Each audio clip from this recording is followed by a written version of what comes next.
अस्सलाम वालेकुम, कैसे हैं आप सब। आज मैं बना रही थी बिल्कुल ही ज़बरदस्त से रमज़ान स्पेशल स्नैक्स चिकन से और वेजिटेबल से। जो है हमने इसकी फिलिंग तैयार करनी है, बहुत ही टेस्टी है। चलें जी वीडियो को स्टार्ट करते हैं और रेसिपी बनाना बताते हैं कि इसमें मैंने कौन कौन सी चीज़ों का इस्तेमाल किया है। एक पैन में मैंने घी शामिल किया है, ऑयल डाल सकते हैं, मैंने ऑयल डाला है। और इसके बाद आपने इसमें प्याज रफली चॉप किए हुए बारीक, और इसके साथ ही लहसुन डाल दिया है। जब से हमने इसको हल्का सा पका लेना है, उसके बाद जो है हमने इसमें मज़ीद चीज़ें डालनी हैं। सब्ज़ियां मैंने इसमें गाजरें और इसके अलावा शिमला मिर्च, और इसके अलावा मैंने इसमें डाल दी है बंद गोभी। बंद गोभी डालने के बाद आपने इसको थोड़ा सा सौते कर लेना है, पका लेना है। और ये चीज़ें जो हम बना रहे हैं, ये जो स्नैक्स हैं, आप रमज़ान के लिए पहले ही बना के तैयार कर लें, रख लें। और इसको स्टोर करके रख सकते हैं। स्टोर करने का तरीका भी आप लोगों के साथ शेयर करूँगी, ताकि आप पहले से इसको रेडी करें। लंच बॉक्स में भी बना के दे सकते हैं। जब सहरी में आप ये रोज़ेदारों को देंगे ना, उनका दिल खुश हो जाएगा। तो चलें जी, श्रेडेड की हुई चिकन डाल दी है 1 प्याली, और इसमें मसाले जाएंगे नमक, काली मिर्चें, थोड़ी सी है लाल मिर्चें डालनी हैं पिसी हुई। और इनमें इन तमाम चीज़ों को हल्की आंच पे पहले पका लेना है। सारी चीज़ों को अच्छे से कुक कर लेंगे, और इसको ये जहन में रखना है, अभी हमने इसकी फ्लेम को थोड़ा सा मीडियम रखा हुआ है, ताकि ये जले भी ना और इसके जो है क्रंच भी ख़त्म ना हो। अब हमने इसको थोड़ी देर पकाने के बाद इसमें मैंने सॉसेस डालने हैं। सॉसेस में हमने सबसे पहले सिरका और चिली सॉस ऐड किया है, एक एक चम्मच डाला है। चीज़ें बहुत कम थी ना, तो चलें जी, इसमें अब सोया सॉस डालने के बाद थोड़ी देर इसको मज़ीद पका लेना है। मज़ीद जब हमने इसको थोड़ी देर पका लेना है, तो इसका पानी जो हमने सॉस डाले हैं वो बिल्कुल ड्राई हो चुका है। अब हमने इसमें थोड़ी सी जो है 2 टेबलस्पून मैदा डाला है, जिससे कि इसका टेक्सचर क्रीमी और टेस्टी सा हो जाएगा। ऐसे समझेंगे कि आपने कोई चीज़ वगैरह डाली है इसमें। तो अगर आप चाहें तो इसको एक साइड पे भी ऐसे भून सकते हैं, अगर आप चाहें तो इसको पहले भी इसी तरह से भून सकते हैं, साथ ही मिक्स करके भून सकते हैं। आप ये समझें, मैदा डालने के बाद 3 से 4 मिनट के लिए हल्की आंच पे इसी तरह से पकाना है। आंच बिल्कुल भी लो रखनी है, क्योंकि हाई आंच करेंगे ना तो ये नीचे से जल जाएगा। तो ये थोड़ा सा चिकन स्टॉक मेरे पास पड़ा था, वो मैंने डाल दिया है। और इसके बाद चिकन जब श्रेडेड किया था ना, उसका जो स्टॉक बचा था वो इसमें डाल दिया है। तो अच्छी तरह से थोड़ी देर पकाया है, और ये देखें, इसका जो इससे ये होता है कि फीलिंग बाहर भी नहीं आती मैदा डालने से, और टेस्ट इसका इतना यमी हो जाता है ना कि यकीन माने, रोज़ेदारों के आगे जब ये आप अफ्तार में रखेंगे ना तो उनका दिल खुश हो जाएगा। बैटर तैयार हो चुका है, फीलिंग हमारी रेडी है। अब हमने ब्रेड के पीसेस लेने हैं, इसको इसी तरह से सेट करके रख देना है, और इसको हमने फिल कर देना है। हल्का हल्की सी लेयर लगाएं या फुल लगाएं, आपकी मर्ज़ी है, लेकिन जैसे भी करके आप इसको लगा देंगे ना, तो यकीन माने जब आप इसको फ्राई करते हैं या इसको आप बच्चों को बना के देते हैं ना, तो यकीन माने बच्चों का दिल खुश हो जाता है। तो आप इसको लंच बॉक्स के लिए भी तैयार करके रख सकते हैं।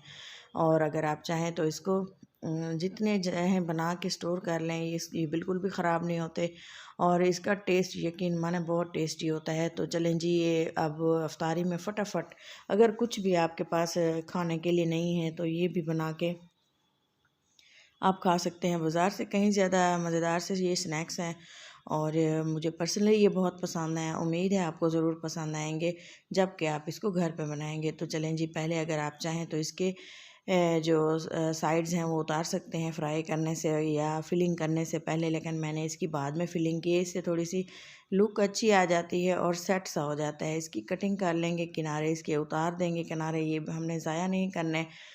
इसके भी ब्रेड क्रम्स हमने बना लेने हैं, और इसी में इसको कोट करना है। ये भी मैं आपको आगे बताती हूँ कि किस तरह से हमने ब्रेड क्रम्स हमने किस तरह से इससे यूज़ करने हैं। ब्रेड को बिल्कुल भी हमने ज़ाया नहीं किया। इसी तरह से ये देखें, बहुत ही शानदार से इसकी अच्छी सी कटिंग हो चुकी है। और ये जो हमारे क्रम्स हैं, इसको आप रोस्ट कर लिया था और इसको क्रश कर लिए है। एक प्लेट में इसको रखा है, और इसके साथ ही 2 लिए हैं अंडे।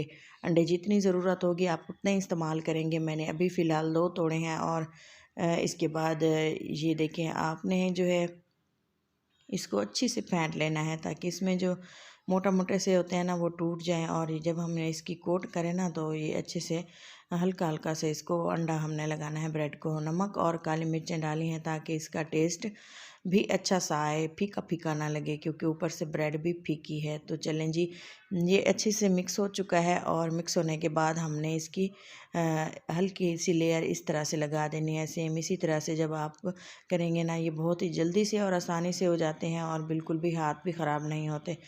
आप देख सकते हैं कितने आसानी से ब्रेड क्रम्स कोट हो चुके हैं और कितने खूबसूरत से लग चुके हैं। तमाम हमने इसी तरह से कोट कर लेने हैं और इसके बाद आपको बताते हैं इसको स्टोर करने का तरीका और इसको फ्राई किस तरह से करना है और इसको डिश आउट किस तरह से करेंगे। तो चलें जी, इसी तरह से बारी बारी पहले हमने सारे कोट कर ली हैं और बाकी के हमने सेट कर लेने हैं।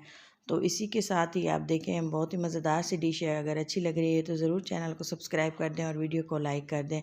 तो ये देखें, एक थोड़ा सा जो आम यूज़ घर में शॉपर यूज़ होते हैं ना, वो रख दिया, या आपके पास कोई भी बटर पेपर हो आप वो भी यूज़ कर सकते हैं। टाइट कंटेनर लिए है, आप बड़े साइज़ का भी ले सकते हैं। मैंने थोड़े से स्टोर किए हैं और बाकी के फ्राई किए थे, बच्चों ने खा लिए। और इसके साथ ही आप इसी तरह से रख के ऊपर से कवर लगा दें। अगर अगर आप ऊपर से कवर नहीं लगाएंगे ना तो ये चिपचिपे से हो जाते हैं।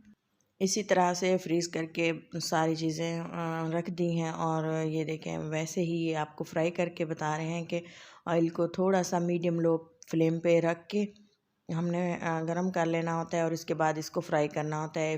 गरम करेंगे ना तो ज़्यादा इसकी फ्लेम को हाई नहीं करना, क्योंकि वरना ये थोड़ा सा क्रम्स होते हैं ना, डार्क हो जाते हैं इसका कलर जो खाने में तो सही होता है, लेकिन दिखने में थोड़ा सा डार्क हो जाता है। तो हल्की आंच पे इसको पकाना है और इसके बाद इसको निकाल लेना है। ये देखें, कुछ हल्के थे, साइड चेंज कर करके इसको पकाया है और इसके बाद आप ये देखें रेडी हो चुके हैं। कुछ वो हम निकाल लेंगे।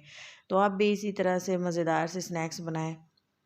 शेप आप इसकी कोई भी रख सकते हैं। कटिंग करते टाइम आपने जिस तरह की भी शेप रखनी हो आप रख सकते हैं। तो इसी तरह की मज़ेदार सी रेसिपीज़ देखने के लिए मेरे चैनल देसी फूड इंस्पिरेशन पे आएँ और मज़ेदार से स्नैक्स और रमज़ान स्पेशल रेसिपीज़ को विज़िट करें। तो इसी के साथ ही हमने इसको डिश आउट कर दिया और अच्छी सी मज़ेदार सी इसकी लुक दे देनी है।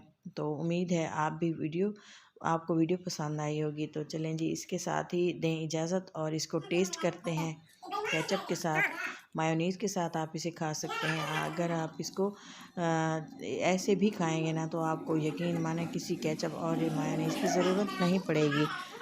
तो चलें जी, इसको खाते हैं, एंजॉय करते हैं। आप भी अपना और अपनों का बहुत सारा ख्याल रखा करें, दुआ में याद रखा करें और मिलते हैं किसी अच्छी सी नेक्स्ट वीडियो में। तब तक के लिए अल्लाह हाफ़िज़।